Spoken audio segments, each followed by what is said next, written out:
everyone, it's Ashley and welcome to another episode of Get Graphic. I will leave the first episode of Get Graphic linked down below in case you haven't checked it out, but basically this is a brand new series on my channel where I will be talking all about graphic novels and comics with you guys. This specific episode, video, whatever you want to call it, is going to be all about standalone graphic novels. I had somebody ask me on my last video to recommend graphic novels that are not part of a series, that are just like one or two graphic novels, so that it's a lot easier to pick it up without feeling like daunted that you're going into a graphic novel series of like 20 graphic novels. So I came up with 4 that I had on my shelves that I've already read that I really liked that I'm going to recommend for you guys, and without further ado, here they are. First, we have Nimona by Noelle Stevenson.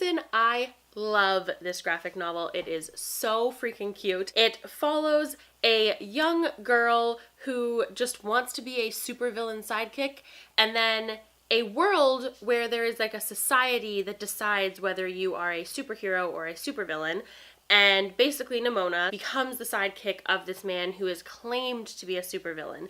And the whole book is basically about like what it means to be a hero or a villain, and are you a hero or a villain because you actually are or just because society says you are. And it's just like so good. And then there's also like magic and science and dragons and other fun things that you would want in this type of read. Also, as an added bonus, after you read this, you will be in love with Noelle Stevenson, and she's done a lot of other things. So you'll have a lot of other things to pick up and try reading after reading this, which I think is really good in this type of genre where a lot of people aren't super invested in it yet. Things like that are really helpful. Also, as you can see, I have met Noelle Stevenson. She's a dream. She's so cute. Highly recommend. Next, we have In Real Life by Cory Doctorow and Jen Wang. The art in this is phenomenal. I love Jen Wang. We're actually going to see more from her in the next little bit of this video. This I read a long time ago, like a very long time ago, but it follows a girl who is part of an online community playing an online game, and she feels a lot more herself in that online game, and to her, that game is very important. And she meets somebody in the game who in real life is living in poverty, and in the game they collect items and then they resell them to people with more money for more money than they're actually worth in order to gain money. And that is completely illegal in the game, and the main character struggles with the fact that that is illegal, but also with the fact that she's now actually going to like be a part of someone's life. Like how if she tells on that person, it's actually going to affect the real person's life, and there's a lot of struggle with that and just with what right and wrong actually are. And I feel like it was well done when I read it. Again, I haven't read it in a long time, so I should probably do a reread, but I remember really liking it. And again, even if you don't love the story, the art is so freaking cute. So cute. Highly recommend. Next, I have the second Jen Wang graphic, and that is The Prince and the Dressmaker. I read this earlier this month and gave it 5 out of 5 stars. This is phenomenal. I loved it. It follows a young prince who likes to dress up as a girl and go out and pretend that he is this like famous princess, and his dressmaker, this like young girl who just wants to be a famous dressmaker and fashion designer, and it's about their journey together. So basically she finds out his secret and starts making him fabulous dresses and these wonderful outfits and going out with him, and it just kind of follows what happens with that.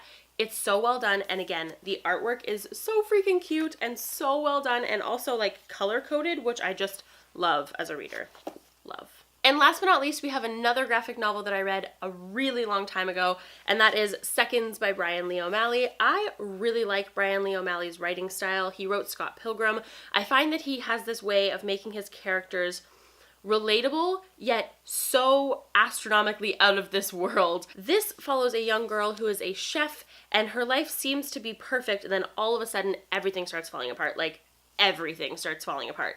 And then in the middle of the night, this weird girl shows up with a like note that says like she can fix her life by writing down her problem, eating a mushroom, and then waking up the next day, and all of a sudden that problem has just disappeared.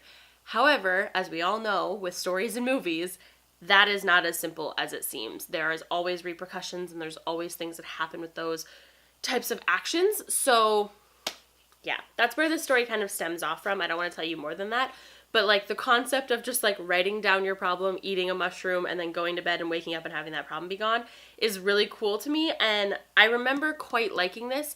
I don't think I liked it as much as Scott Pilgrim when I read it, but I still think it was totally worth the read. Okay, so there are some of my standalone graphic novel recommendations. It is very hard to find standalone graphic novels. A lot, like probably 95% of graphic novels are part of a series, but I will actually try to personally seek out individual standalone graphic novels from now on. And if I read any of them that I really, really love, I will make sure to do more videos like this. So if you have standalone graphic novels that you love, comment down below and let me know. Also, if you want any like types of videos in this series, so any types of videos you're looking for around graphic novels or comics, comment down below and I'll try to make that happen. And other than that, I will see you guys soon with another video. Happy reading.